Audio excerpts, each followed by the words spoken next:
Chipping your Funglish က visa interview နဲ့ပတ်သက်ပြီးတော့ပြင်ဆင်တဲ့အခါမှာတေချာပြင်ဆင်ပေးနိုင်တာဖြစ်တဲ့အတွက်ကြောင့်မို့လို့အဲ့ဒါတွေကစလုံးဝအမှားမခံပဲနဲ့တေချာလေးပြင်ဆင်ပေးတယ်ဗမာပြည်မှာ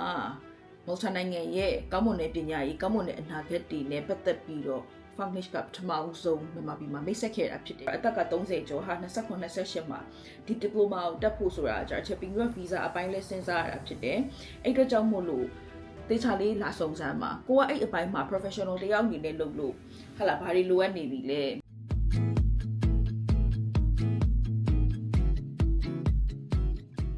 မော်တာဆိုရဲ European နိုင်ငံတနိုင်ငံပေါ့နော်သူကရှန်ကန်စုံထဲမှာလည်းပါတယ်နောက်ပြီးခါကျတော့ပေါ့နော်ရာသီဥတုရော safety ရောလည်း share ပဲရာသီဥတုကရပောင်း365မှာ300လောက်က sunny ဖြစ်တယ်mostly အများသဖြင့် GED တို့ grade 10တို့လောက်နဲ့ဆိုလို့ရှိရင် Europe မှာကျောင်းတက်ဖို့ဆိုတာ it's not possible Chipping တို့က private ကို public ကိုတော်တော်များများနဲ့ partner လုပ်ထားတာဖြစ်တဲ့အတွက်ကြောင့်မို့လို့အခု grade 10နဲ့ရနိုင်တဲ့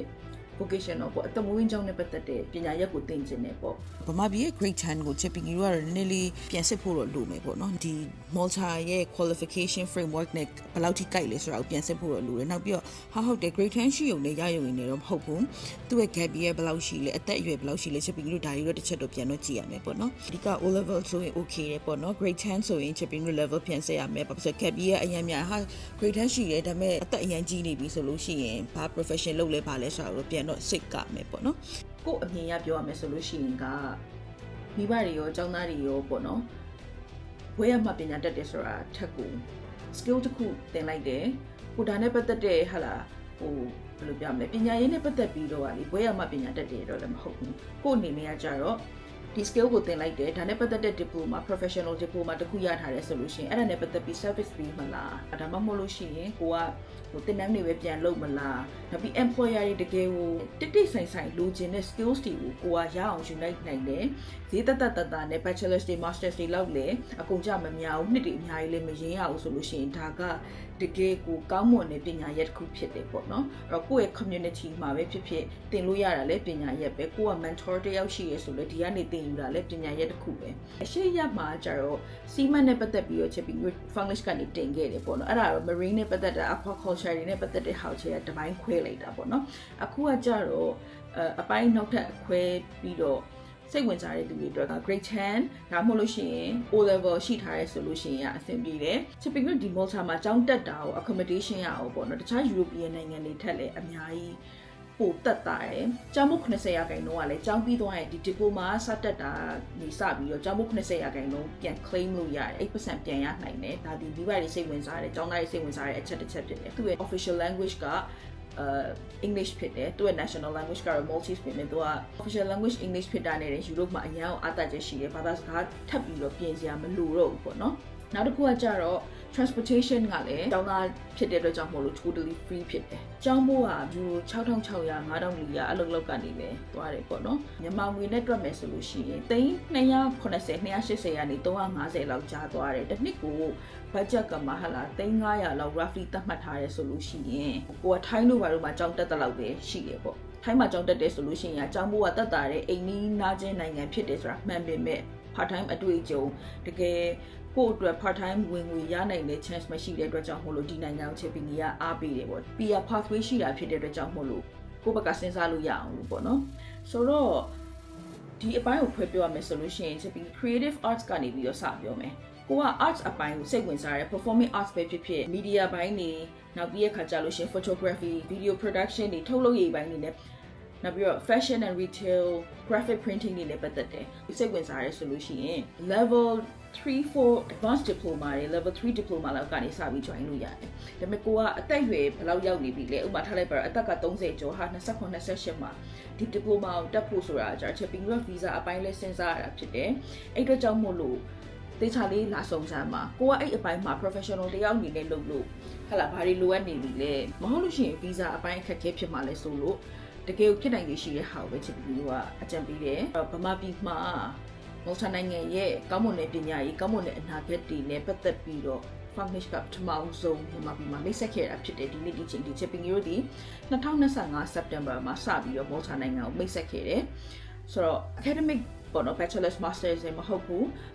ဒီ vocational ဘိုင်းတွေလည်းချစ်ပြီးရအရန်အားပေးတာဖြစ်တဲ့အတွက်ကြောင့်မို့အသေးစိတ်သိချင်လာမေးပါစိတ်ဝင်စားရဲဆိုလို့ရှိရင် comment below ဒီ post ကအောက်မှာ comment ပေးခဲ့ interested လို့ဆိုပြီးတော့ comment လေးပေးခဲ့ချစ်ပြီးကြီးတို့ကနေပြီးတော့ chat box ကြီးလာပြီးတော့ information တွေလာပေးပါမယ်ကိုတကယ်ကိုယ့်ရဲ့အနီးနားပတ်ဝန်းကျင်ကသိတဲ့သူတွေလည်း mention ခေါ်လို့ရတယ်ဘာဖြစ်လို့ဆိုတော့ဒီ post ကဒီဗီဒီယိုလေးကအရန်ကိုအသုံးဝင်မယ်လို့လည်းယုံကြည်ပါတယ်ပေါ့နော်အဲ့ကိုကဘယ် major ကဘာတွေရှောက်လို့ရလဲဆိုတာမသိမှဆိုလို့လုပ်လို့ရတဲ့ profession လေးတွေကိုလည်းတွဲပြီးတော့ပြောသွားမယ်အဲ့တော့အခု creative arts အပိုင်းကိုစိတ်ဝင်စားတဲ့သူတွေကကြတော့အဲ့ဒါနဲ့ပတ်သက်ပြီးတော့ရှိတယ်ဒီခုနပြောရဲပေါ့နော် graphic design နဲ့ပတ်သက်တာတွေလည်းရှိတယ်။ကျောင်းဖို့ဒီ installment က3ရက်ခွဲပြီးတော့ပေးလို့ရတယ်။ 1 year diploma, 2 years diploma တွေလည်းရှိလို့ 3 years diploma တွေလည်းရှိတယ်ပေါ့နော်။ full time ပဲ business management နဲ့ commerce နဲ့ပတ်သက်တဲ့ accounting နဲ့ပတ်သက်တာတွေရှိတယ်။ marketing တွေနဲ့ပတ်သက်တာတွေရှိတယ်ပေါ့နော် business နဲ့ပတ်သက်တဲ့ဟာတွေရှိတယ်။ major ဆန်းလေးတွေလည်းရှိတယ်ပေါ့နော်။အဲ့ဒါဘာလဲဆိုလို့ရှိရင်လေဟိုက healthcare ဘိုင်းကိုစိတ်ဝင်စားရဲဆိုရင် pharmacy technician ဆိုတာကဒီခါလိုက်ပါတော့ဘာလုပ်တွေလုပ်လို့ရလဲဆိုရင်ဆေးရုံတွေသွားပြီးနိုင်ငံမှာဆေးရုံတွေသွားတယ်ထိုင်းကိုပဲဖြစ်ဖြစ်စင်ကာပူပဲဖြစ်ဖြစ်ဟလာတခြား UK မှာဆေးကမ်းပြရဲဘာညာဆိုလို့ရှိရင်ဆေးရုံပြရဲဆိုလို့ရှိရင်ဆေးထုတ်ပေးတဲ့ဌာနတက်တက်ရှိတယ်အဲ့ဒီမှာဆေးတွေကို sorting လုပ်ပေးတာတွေဟလာ stock အပိုင်းတွေနဲ့ inventory ဘိုင်းတွေနဲ့ပတ်သက်ပြီးတော့ဆေးတွေဘိုင်းတွေလုပ်ပေးရတာမျိုးတွေသူက administration role တွေလည်းလုပ်ရတာတွေ patient တွေကနေ customer တွေနဲ့ direct ဆေးတွေကိုတေချာလေး knowledge ရှိနဲ့အဲ့ဒါမျိုးလုပ်တဲ့အပိုင်းကိုစိတ်ဝင်စားရင် pharmacy technician ဘိုင်းကိုလာလို့ရတယ် level 4 advanced diploma ထိရှိတယ် health science နဲ့ပတ်သက်တဲ့ဟာလည်းရှိတယ်ပေါ့နော် dental surgery assistant နဲ့ပတ်သက်တဲ့ diploma advanced diploma တွေရှိတယ် animal care animal shelter တွေမှာလုပ်ချင်တယ်pet hospital တွေမှာလုပ်ချင်တယ်ဆို animal care ရမယ် fish husbandry တို့ဘာလို့အရှိမပြောခဲ့ပြီးတော့ပြီပေါ့ fish management တို့ဘာလို့ဒီငါးမွေးမြူရေးနဲ့ပတ်သက်တဲ့ဟာတွေကကြတော့အရှိမစီမံနဲ့ပေါင်းပြီးတော့ပြောလိုက်တယ်ပေါ့နော် advanced diploma in animal management and veterinary nursing ဆိုတာလည်းရှိတယ်Okay, course တွေကအများကြီးပဲပေါ့နော် horticulture horticulture ကလည်းစိတ်ဝင်စားဖို့ကောင်းတယ်ဆိုတာလေတကယ် landscaping ဘိုင်းတွေအပင်တွေစိုက်တာတွေအပင်တွေကိုပြုစုပြောထောင်တာသူတို့ရဲ့အပင်တွေရဲ့ကျန်းမာရေးတွေ soil တွေနဲ့ပတ်သက်တာတွေ sustainability ပေါ့နော်ပတ်ဝန်းကျင်ထိန်းသိမ်းရေးနဲ့ပတ်သက်တာတွေအဲ့ဒါကိုဘာလို့ရလဲ agriculture နဲ့ပါကွာလဲဆိုရင်တွက်လေစိုက်ပျိုးရေးပိုင်းပဲဆိုကြပါစို့ farming ပါညာဒါပေမဲ့တကယ်ကြီး commercial building တွေ hotel တွေ hospitals တွေအဲ့လိုမျိုး infrastructure ဘိုင်းတွေပဲဖြစ်မှာဆိုအပင်တွေစိုက်ကြတယ်မှလားအဲ့ project တွေလုပ်ရတဲ့ဟာတွေကိုစိတ်ဝင်စားရတယ်ဆိုယောက်ျားလေးတွေမိန်းကလေးတွေနောက်ပြီးတော့ဆေးရုံနဲ့ပတ်သက်ပြီးတော့ဟာလာဟိုအပင်တွေလောက်တာမျိုးတွေဒါမှမဟုတ်ဟို condo တွေမှာဟာလာဒီpool တွေပေါ့နော်ရေကူးကန်တွေထည့်မယ်ရေတခွန်လေးတွေထည့်တာတို့နောက်ပြီးအပင်ပိုင်းနဲ့ပတ်သက်တဲ့ဟာတွေသူ့ရဲ့ drainage system တွေနဲ့ပတ်သက်တဲ့ဟာတွေအဲ့ဒီဟာပိုင်းတွေကိုစိတ်ဝင်စားရဲဆိုရင် horticulture ကို diploma 1 year full time ယူလို့ရတယ်ပေါ့နော်သူကတော့ကျောင်းမိုးက euro 6,900 administration fees ဘာညာတာကနေဆိုတော့ကျတို့က 9,900 လောက်တော့မယ်အဲ့ဒီပြင်နောက်ထပ် community service နဲ့ပတ်သက်တာပေါ့နော်ဥပမာကိုကsocial care နဲ့ပတ်သက်တာကိုစိတ်ဝင်စားတယ်နောက်ပြီးအလှပရေးရနဲ့ပတ်သက်ပြီးအဲ့ဒီရဲ့ sector မှာအလုံးလုံးနေလို့ဟာလာ upgrade လုပ်ချင်တယ်တကယ်လက်တွေ့သင်ချင်တယ်ဆိုလို့ရှိရင် beauty and well-being hairdressing အဲ့ဒါပိုင်းတွေပတ်သက်တဲ့ဟာတွေရှိတယ် diploma in social care ဆိုတာရှိတယ် beauty specialist နဲ့ပတ်သက်တဲ့ဟာတွေရှိတယ် sports နဲ့ပတ်သက်တာပေါ့နော် sports ဆိုတာ sport development coaching and fitness ပေါ့ fitness gym ဘိုင်းနဲ့ပတ်သက်တာတွေဟလာဒီ gym coaches တွေပေါ့နော်အဲ့ဒါတွေသူတို့လောလောဆယ်မှာဒီ sector ထဲမှာလုပ်နေရဆို advanced diploma တွေတက်ချင်လဲတက်လို့ရတယ်အသက်အရွယ်အပြင်ကတော့ကန့်သက်ထားတာလေအလူဆုံး18နှစ်ကနေ65နှစ်ထိလို့သတ်မှတ်ထားတယ်ဒါပေမဲ့တကယ်တမ်းကိုရီးယားဗမာလူမျိုးဖြစ်တဲ့အတွက်ကြောင့်မလို့ဗီဇာပိုင်းရတွက်မယ်ဆိုလို့ရှိရင်တော့အသေးစိတ်တော့ဘာကြောင့်လိုအပ်တာလဲဆိုတာမျိုးကိုကတေချာပြန်စဉ်းစားပြီးတော့မှvisa interview ဝင်တဲ့အခါကျရင် counselor တွေအသေးစိတ်ပြောနိုင်ရမယ် Chipping Your English က visa interview နဲ့ပတ်သက်ပြီးတော့ပြင်ဆင်တဲ့အခါမှာတေချာပြင်ဆင်ပေးနိုင်တာဖြစ်တဲ့အတွက်ကြောင့်မို့လို့အဲ့ဒါတွေကစလုံးဝအမှားမခံပဲနဲ့တေချာလေးပြင်ဆင်ပေးတယ်ဒါဒီ visa ဝင်ရတယ် visa ပြင်တဲ့အခါမှာ9 to 12 weeks ကချဲလို့ပြင်ရတယ်လीနော်တော့ကိုကအသက်ရှိနဲ့တေချာပြင်ဆင်ပေးတာဖြစ်တဲ့အတွက်ကြောင့်မို့လို့Chipping လို့နဲ့လာရောက်ဆွေးနွေးလို့ရတယ်ပေါ့နော်ပြီးတော့ children's care နဲ့ပတ်သက်တာ learning and development နဲ့ပတ်သက်တဲ့ဟာတွေလည်းရှိတယ်အဲ့ဒါပြီးတော့အခု community ဘိုင်းနဲ့ပတ်သက်တဲ့ဟာတွေကတော့ဒါတွေရှိတယ်ပေါ့ဟာလား engineering ဘိုင်းတွေလည်းရှိတယ် transport ဘိုင်းတွေကုန်ကြောင်းရှိတယ်ရေကြောင်းရှိတယ်လေကြောင်းဟာလာရှိတယ်ရေကြောင်းကတော့အရှိမပြောပြီးသွားပြီအခုကကြတော့ engineering ဘိုင်းဆိုလို့ရှိရင် construction engineering ရှိရ automotive နဲ့ပတ်သက်တဲ့ဟာ body and paint ပေါ့နော်ကား body နဲ့ပတ်သက်တဲ့ဟာ painting ဘိုင်းနဲ့ပတ်သက်တဲ့ဟာပေါ့နော်ကား body and paint နဲ့ပတ်သက်တဲ့ level 3 1 year full time ရှိရအဲ့ဒါတချို့တွေကကြတော့လေ scholarship တွေလာမေးလို့ရတယ်ပေါ့နော်တချို့ဒီ engineering ဘိုင်းနဲ့ပတ်သက်တဲ့ဟာတွေဆိုလို့ရှိရင်ကြတော့ mathematics chemistry science နဲ့ပတ်သက်တဲ့ subject တွေမှာအမှတ်တွေကိုအနေလေးကြည့်ပါတယ် light vehicle maintenance and servicing မိုင်းတွေရှိတယ် advanced diploma တွေပေါ့နော်ဒီလို light vehicle တွေကားအသေးပိုင်းတွေနဲ့ပတ်သက်တဲ့ servicing တွေ maintenance တွေကား mechanic နဲ့ပတ်သက်ပြီးတော့စိတ်ဝင်စားတယ်ကားပြင်တာနဲ့ပတ်သက်ပြီးစိတ်ဝင်စားတယ်ကား body ပိုင်းတွေနဲ့ပတ်သက်ပြီးတော့ decorate လုပ်ကြတာစိတ်ဝင်စားတဲ့ဘာညာဆိုလဲရှိတယ်ဒါတွေကလေကိုကလေလက်တွေ့အရင်ကြတာဖြစ်တဲ့အတွက်ကြောင့်မို့ဒါတွေကစာတွေ့သွားတာတစ်ဆန်လက်တွေ့သွားတာပိုကောင်းတယ်ဟုတ်တယ်မလားအဲ့ခါကျတော့ကိုယ့်ရဲ့တခြားoutside knowledge ရဖို့အတွက်ဟလာ YouTube တွေကြည့်ပြီးဘာညာသိချာလုပ်မယ်ဆိုအဲ့ဒီဟာပိုင်းနဲ့ပတ်သက်တဲ့ service ပေးတဲ့အခါမှာလေသူများထပ်ပို့ပြီးထူးခြားမယ်လို့လည်း share ထင်တယ်ကို့ဗမာပြည်မှာပဲလုံးဒီအပိုင်းတွေလုပ်တဲ့သူတွေကအောင်မြင်ကြရတယ်ပတ်စံတွေရန်ရှာနိုင်ကြရတယ်ချက်ဒါတွေ့ရတယ်မြင်ရတယ်ကိုယ့်ရဲ့ပတ်ဝန်းကျင်မှာပေါ့နော်နောက် welding ဆိုတာနဲ့ပတ်သက်တာလေ welding နဲ့ fabrication ပိုင်းတွေလည်းရှိတယ် HVAC ဆိုတဲ့ဟာလေ heating ventilation air conditioning တွေနဲ့ပတ်သက်တာ refrigerator ပြင်တာနဲ့ပတ်သက်တဲ့ဟာဆိုလဲ advanced diploma ထိရှိတယ်ပို့ပြီးတော့ကောင်းမွန်တဲ့အနာဂတ်ဆိုတာကဘွဲရမှ bachelor's ဒီ master ဒီအဲ့ဒါတွေရမှရတော့မဟုတ်ဘူးပေါ့နော်အဲ့တော့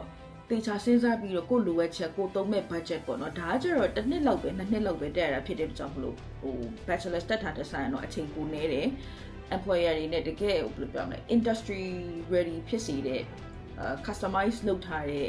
ဟာလာတကယ် tailor courses တွေဖြစ်တယ်ပေါ့နော် aviation မိုင်းတော့မယ်လေကြောင်းမိုင်းပေါ့နော်လေကြောင်းမိုင်းမှာဆိုလို့ရှိရင် aircraft maintenance တွေရှိတယ်လေယာဉ်မိုင်းတွေနဲ့ပတ်သက်တဲ့ဟာပေါ့နော် aircraft parts နဲ့ပတ်သက်တဲ့စက်ရုံ OR တွေကလည်းမော်ချာမှာရှိရတဲ့အတွက်ကြောင့်မို့လို့အလုပ်ကိုင်အားနဲ့ပတ်သက်ပြီးလည်းရှာလို့ရလိမ့်မယ်လို့ I believe aircraft structures and repairs ဆိုတဲ့ diploma ရှိရ level 3 diploma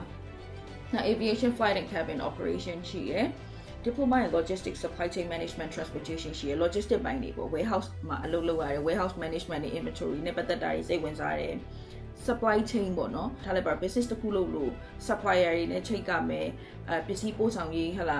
ကုန်ကြောင်ပို့ဆောင်ရေးတွေလေကြောင်ပို့ဆောင်ရေးဒါနဲ့ပတ်သက်တဲ့ဟာတွေဆိုလို့ရှိရင်လေ Malta မှာလည်းအဲ့အလုပ်ကိုင်နေလည်းပေါ်ပါတယ်အဲ့တော့ကြောင့်မလို့ဒီ diploma တွေလည်းရှိရပေါ့နော်နောက် furniture making and joinery ဆိုတာလည်းရှိရ level 3 diploma အဲ့တော့ကိုက furniture ဘိုင်းနဲ့ပတ်သက်တဲ့ဟာဆိုလည်းကောင်းမွန်တဲ့ဟာတစ်ခုဖြစ်တယ် construction engineering တွေရှိရအဲ့မှာဆိုရင် land surveying တွေ quantity surveying construction engineering နဲ့ပတ်သက်တဲ့ဟာတွေပါတယ်ဒါ3 years full time ပေါ့နော်ဒါကိုပြင်တက်လိုက်တယ်တက်ပြီးသွားလို့မှနောက်ပိုင်း top up degree လိုချင်တယ်ဆိုလို့ရှိရင်လည်း which is possible ကိုကနောက်ပိုင်းမှာ academic ပိုင်း management မှာပိုသိချင်လို့နောက်ပိုင်းတွေမှာတေချာလေး top up လုပ်ပြီးသွားချင်တယ်ဆိုလည်းဖြစ်နိုင်တယ်ဆက်စချင်းမှာကိုနဲ့ကြိုက်လားမကြိုက်လားသိချင်တယ်ဆိုရင် diploma တန်းတက်ကြည့်လိုက်ဒါဆိုလို့ရှိရင်ကိုအနည်းလေးမှန်းလို့ရသွားတယ်ပေါ့နော် Funglish မှာ Chipping တို့ကနေပြီးတော့မှ virtual office ကိုကျောင်းသားနဲ့ဓာတ်ရိုက်တွေ့ပြီးတာမျိုးရှိရတဲ့အတွက်ကြောင့်မို့လို့အဲ့ဒီကိုအချိန်ကြီးလာ join လို့ရတယ်မနက်9ခွဲကနေ12ခွဲထိရှိရယ် page မှာလည်းလာမေးလို့ရတယ်အဲ့ဒီဟာကိုမ join နိုင်ဘူးဆိုလို့ရှိရင်ပေါ့နော်